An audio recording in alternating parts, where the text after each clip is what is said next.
May you set your hearts on listening to the Dhamma and these teachings of the Buddha.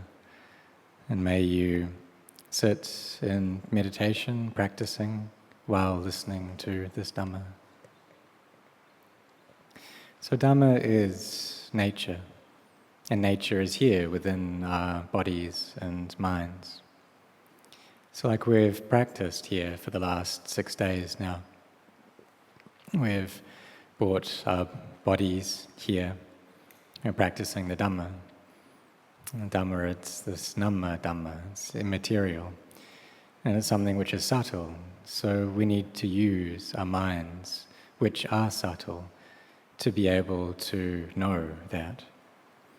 And when the mind knows, then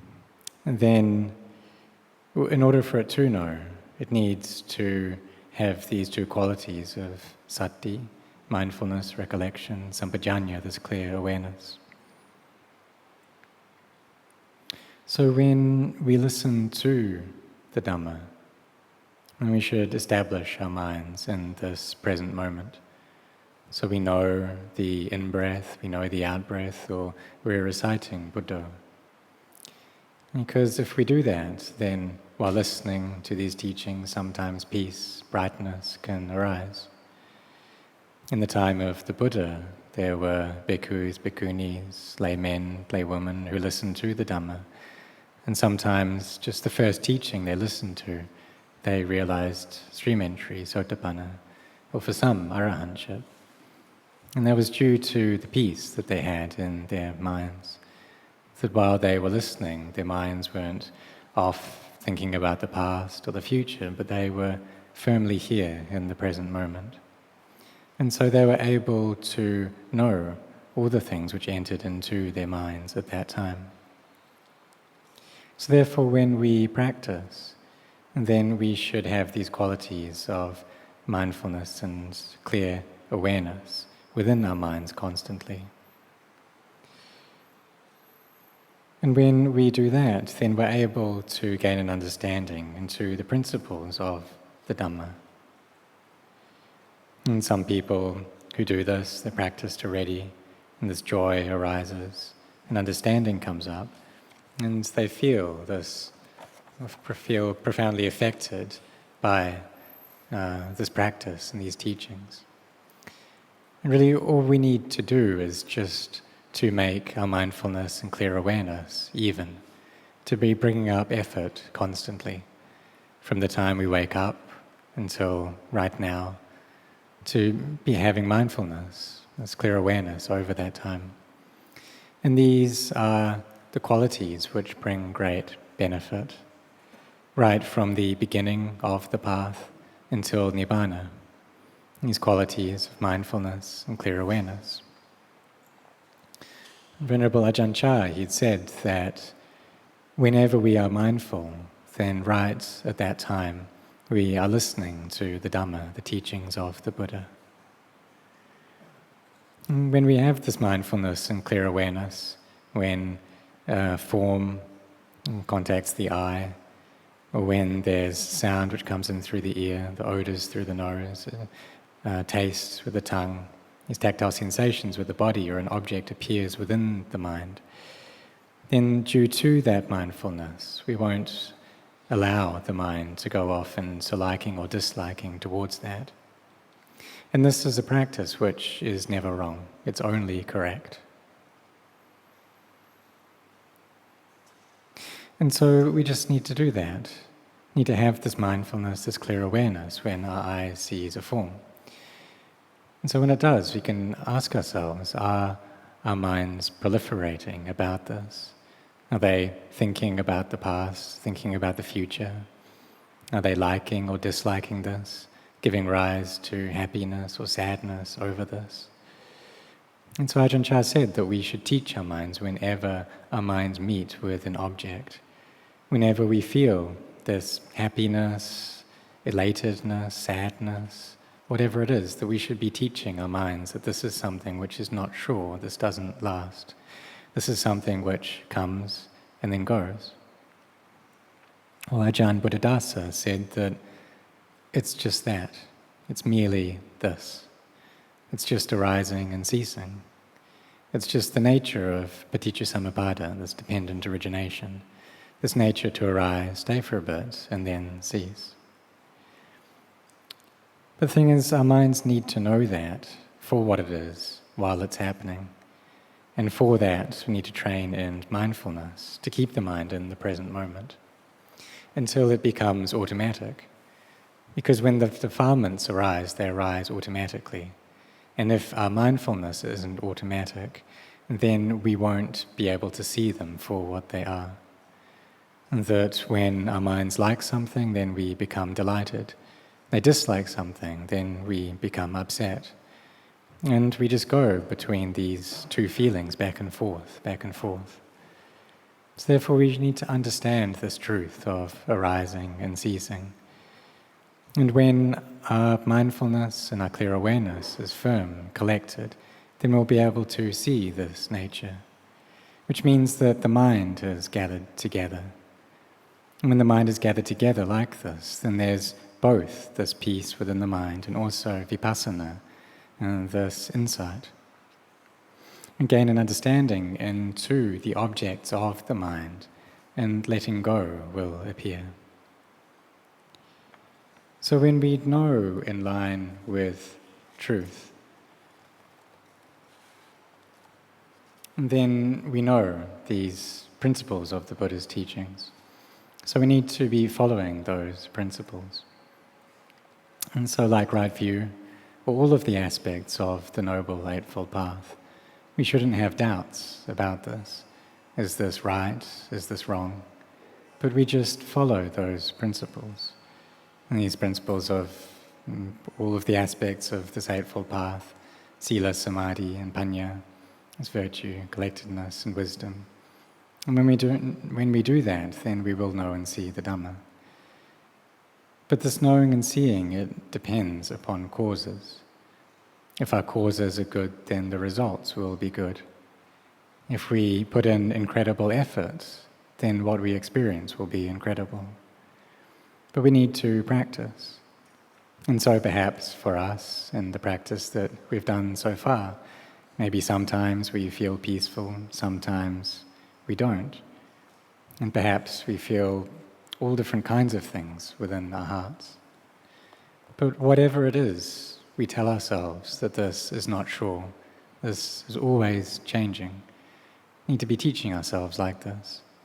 So our hearts don't go off, concocting, bringing up the past, speculating about the future.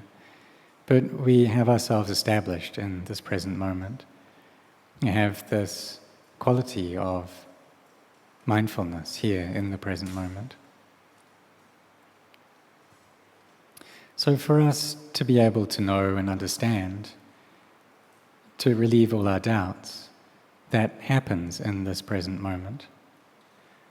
So we should be practicing right from the time that we wake up, making our mindfulness consistent. When we eat, then we're mindfulness of that. We try to speak little. And if we speak little, then it's easier for us to look after our mindfulness. If we speak a lot, then it's hard to maintain this mindfulness. So we can, throughout the period of this retreat, just not speak at all.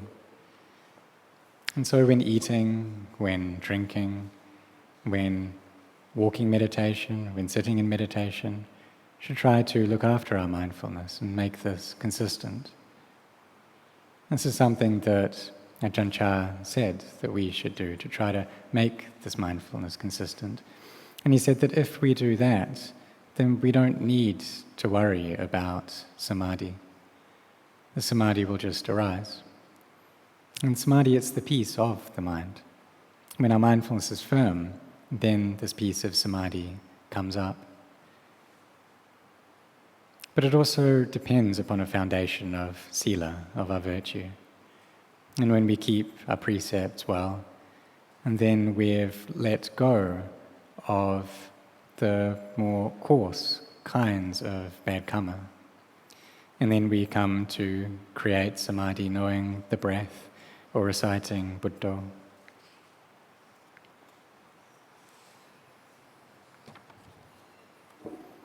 Or we have this just clear knowing within our hearts, knowing what's happening and knowing the movements of the body. So whether standing, walking, sitting, lying down, then we are aware of that. So we have this mindfulness, being aware of what's going on, trying to make this consistent. And so when this mindfulness and this clear awareness is consistent, then wisdom will arise. And wisdom is a knowing of the Dhamma in line with truth, a knowing that everything which arises is of the nature to cease. And even though initially this may not be clear for us, perhaps it's just on the level of listening or of thinking, but if we carry on meditating without stopping, then this will turn into the wisdom that arises from our meditation. And this is a really important kind of wisdom. That when we practice, then our wisdom turns into the wisdom that comes from inner cultivation. Because the wisdom that arises from listening, from thinking, it's not capable of abandoning the sense of self, of cutting this fetter of Sakkaya Ditthi, of self-view. For that, we need to have the wisdom that comes from meditation. And in order to get that, we follow these principles and this way of Sila, Samadhi and Panya. And so really it's just like when we experience something, when the eye sees a form, for instance, then we don't allow the mind to go off into liking or disliking towards it. And that we know that all of these sensory experiences are things which arise and cease. And that arising and ceasing happens, but the mind stays stable. So we can compare this mind to being like a bridge then. So the bridge over the water, and the water may rise and it may fall, but the bridge doesn't rise and fall with it. And so whatever it is that the mind experiences, whether it's pleasant states, whether it's unpleasant states, we make the mind stable, that it doesn't run after those experiences. We make it just like that bridge over the water, and the water rising, sometimes falling, sometimes, but the bridge doesn't go up and down with it. So when we practice like this, then we will know and see the Dhamma, which is that we know and see nature. We know and see this nature of arising and ceasing. So our Buddha awakened through his own efforts, that he didn't have anyone to teach the Dhamma to him, and he had to understand that by himself. But for us, being disciples of the Buddha, that we rely upon beings to tell us about it. Because when the Buddha reached his awakening, then he taught the Dhamma to the people. And so having listened to the Dhamma, then we practice, we train our bodies, our speech, and our minds. And so that knowledge appears, its insight appears, light appears within the mind. But in the beginning, there are obstacles, and that's just normal. That when we go against the stream of the world, and we're trying to go into the stream of the Dhamma, that we'll meet with things that oppose us. But the Buddha taught us to have endurance and to have effort. Because the Dhamma that a perfectly self-awakened Buddha taught, if it was impossible for humans to practice and achieve to that Dhamma, then the Buddha just wouldn't have taught it. But the fact that he did shows that it's possible for us to do this. It's just that we haven't got to that point yet. It's like for us coming to practice, that all of us have some degree of samadhi, but the samadhi that we have just hasn't reached the level it needs to be yet. Our efforts aren't quite constant yet. But when it does become constant, then peace arises within the heart. And so we try to make that consistent.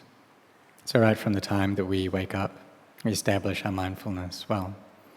In these 1 or 2 days that are left, you can try not speaking and just being aware over your own hearts throughout that period. And then peace will arise. And then when peace arises, and then we can see this, it comes up within our own hearts, and it's really incredible there. And previously we may have thought that peace is something external, but now we know that it's within our own hearts. It's just perhaps for us we haven't yet found it, but when we practice, then we will get there. It's important to do so, to be practicing without putting stress on ourselves, without having too high goals or be asking for too much, until it gets to the point where our minds just aren't present. Because we need to be establishing our minds here in this present moment, to be knowing here, to know the things which are arising, and to see how they're inconstant, how they're changing, how they arise, how they cease. If the mind likes what's happening, then we tell ourselves it's not sure. If it dislikes it, we tell ourselves it's not sure. We teach our minds in this way.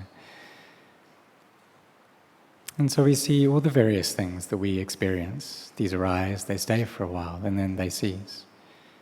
And when we do this, then the eye of Dhamma will gradually appear within our hearts through seeing that truth, through seeing this conditioned body is of the nature to arise and stay for a bit and cease.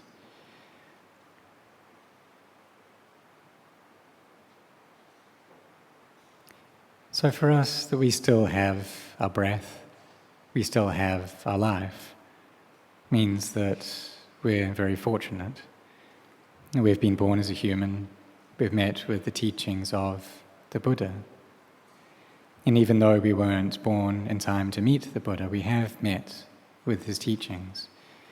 And we also have these awakened teachers, and this lineage of awakening that's been passed down from the time of the Buddha till this present moment. And so we have this chance to listen to these teachings, and having listened, then we put them into practice with all of the ability that we have. And when we use our full capacity and our abilities, then the results won't be absent. When the causes are good, then the results need to be good. It's just like when we plant a tree. That we water that tree and we protect it from insects, that we put fertilizer onto it, and then it grows.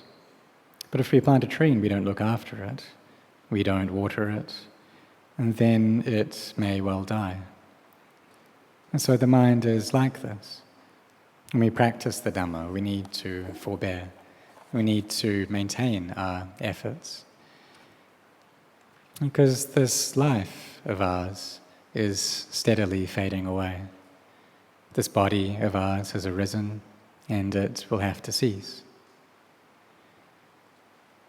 So therefore, the Buddha told us to contemplate this, how having been born, we're of the nature to grow old, to sicken, to die, to be separated from the things that we like and love, and that we have our karma as our belongings, that whatever it is that we do, that we'll receive the results of that. So we should contemplate this. Contemplate this each day in order for bringing the mind to peace. And when we gain an understanding, then this can profoundly affect the hearts. And we can gain a deep inspiration into the teachings of the Buddha. Or to put this shortly, it means that the Dhamma has arisen within the heart. So right from the beginning of the path to the end of the path, our progress depends upon our practice of the Dhamma. And where do we practice? We practice right here, in our body, in our speech, and in our minds. Because we still are breathing, so therefore we can still be creating merit, creating skillful deeds. When this body is out of breath, then it's just, the four elements just go their separate ways, following nature. But while we have this breath, while we have a body, we shouldn't be heedless, but we should try to create goodness. Even though we may not have much in the ways of material wealth, but we can be creating sila, samadhi and panya. We can be creating noble wealth within our hearts. Because the end of the body is death, but the end of the mind is practicing until we know and we see and we reach Nibbana. And that happens right here within our own bodies and minds. So therefore may you set your hearts on this practice, to be firm in not being careless. And how does one do that? We have mindfulness, recollection, sampajanya, clear awareness. And if we carry on with that, we are aware of the breath, or we recite Buddha, keep that in the mind constantly, then unskillful qualities are not able to arise. That all that will be present will be skillful qualities. And this Buddha, right, the one who knows, the awakened one, the joyful one, will appear within the heart. So the Buddha awakened, gained his enlightenment in India, and we speak about that in an external way. But in truth, the Buddha gained enlightenment within his own heart. So therefore, all of us, we have hearts as well. And when we train them well, then we'll also get to know and to see the Dhamma of the Buddha. And this is the Dhamma which the Buddha has taught well. All we have to do is follow this Eightfold Path, follow sila, samadhi and panya, and then all of this will gather together in the heart. So therefore it's really important for us to care for our minds well. In this mind, it's the leader. And so when we look after our minds well, we create good actions, just naturally. So therefore we need to look after, to care for these minds.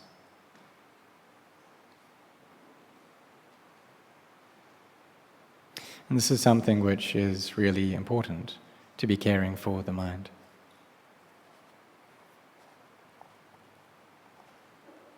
So when we receive these teachings on Dhamma, we should reflect on them within our own hearts. And then an understanding will appear. There'll be the arising of samadhi, the arising of wisdom, and this happens within the heart. And so when this wisdom arises, it depends upon the samadhi that we have.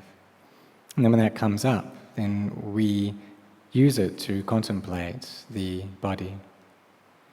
And this, we can let go of this sakkaya ditthi, this self-view, which is a very significant attachment that we have towards this body. We can let go of that bit by bit. And we let go of our doubts as well. And we're able to keep pure sila. And here then the eye of the Dhamma, it grows and grows within the heart. So when we practice consistently, the mind gathers together into appana samadhi, this access samadhi. And then when it leaves that state, we use the energy to contemplate this body in order to know its truth, and we'll gain an understanding of it. Therefore, the teachings that I have given you, may all of you contemplate those until it fruits in the arising of samadhi and wisdom. It fruits in you gaining the eye of the Dhamma, and this growing until you're able to reach the end of all suffering. And may this happen within this very life. But if it doesn't happen in this life, then what you're creating are the causes and conditions, that you're forging your own character. And that if in the future life you're born as a human again, then you'll have this merit and this character trait in that life to support you in your practice of the Dhamma. So may all of you grow in this path of Dhamma.